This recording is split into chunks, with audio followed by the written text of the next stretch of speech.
So I'm out here with the owner right now, or I'm gonna say one of 4 owners, but I'm gonna let him introduce who he is and all about himself right here. All right, so my name is Travis. I'm one of the owners here at For Purpose. We're a sports bar and restaurant located in the heart of Bed-Stuy, right on Fulton Street, which is one of the busiest streets in Brooklyn. Right. So it's really fortunate to be in a space like this. So what kind of food do y'all sell here? So like I said, we are a sports bar, so we do the sports bar fare, burgers, wings, sandwiches, stuff like that. But as well, because of the neighborhood and where we are in our background, we have to spice it up a little bit. Jazz it up. You got to give it a whole little, a little bit of Caribbean flair, a little bit of soul. So we added a couple things to the menu, to our increasing menu as well, to kind of bring something different that's not in this neighborhood currently, especially on this strip. I love that, bro. Well, thanks a lot, bro. I'm about to eat this beautiful food, man, and I'm about to go hard on it. So thanks a lot, man, for your time, and I appreciate you, bro. Thank you. Thank you. Thank you for coming. Always.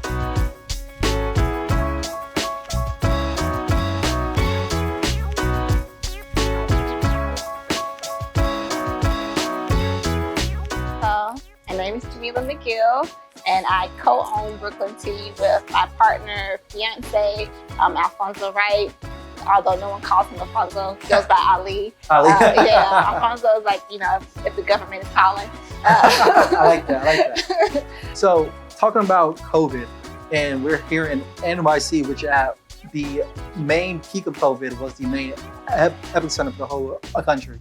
How was Brooklyn Tea able to pivot when everything was going on and still be open today? Yeah, I feel like we haven't spoken about it enough, but having a really dedicated and flexible team has been the key to our success. You have a moment in time where you have to ask people to cut down their hours, and hard. Whatever that means, and how it impacts their daily lives. That comes at a cost for folks, right? And so I want to kind of turn away from making it seem like Ali and I were just these superheroes who navigated on our own and we just beat, wow, we got beat done. all the COVID odds. Right, It was really our team who was just super dedicated and just vested in trying to help us to get through whatever that meant. So I'm very thankful for them for that.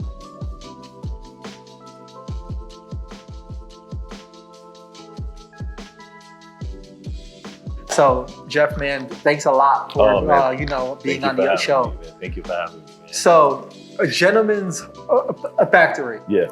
I'm not gonna even joke. I've called it the Gentleman's Club in our text before by accident. You're from ATL, man. I mean, so y'all know about those type of clubs, man. But the word gentleman's factory, more just on the word factory, goes back to what your goal is here, which is to build Black men up. Yep. So what's been the most touching moment that you've had here where you had to sit down and say, that is exactly what I've been chasing after? Good question. So I think, it's just so powerful to just see strangers that did not know each other. Yeah. And as a result of the Gentleman's Factory, they've built businesses together. They're making millions of dollars together, or they're starting ventures, or they're sitting on each other's boards, right? Of their companies, or they're investing in each other's companies, right? That's one. But then also on the strategic partnership lens, it's, being able to facilitate a member getting a job, or a member getting a first round of investment, or a member getting on Shark Tank, right? You know what I'm saying? Yeah, I remember talking about that, So it's really, it's really humbling just to see how this community has, came together.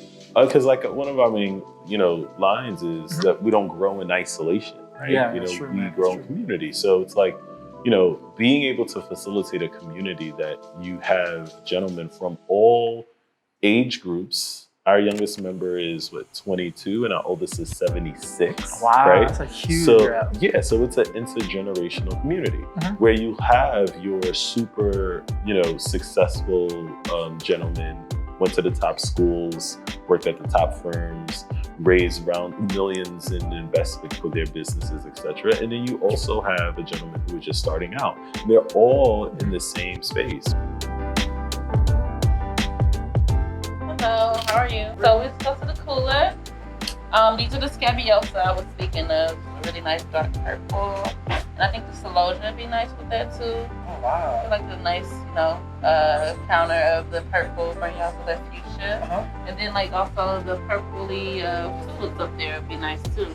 I've been here for 3 years. I just celebrated 3 years in May. Mother's Day. We opened Mother's Day 2017.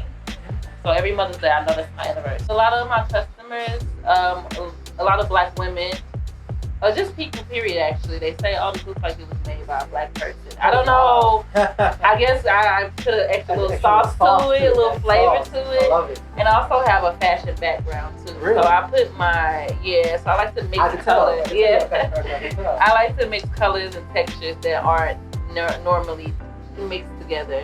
Okay, we'll wrap this one up for you.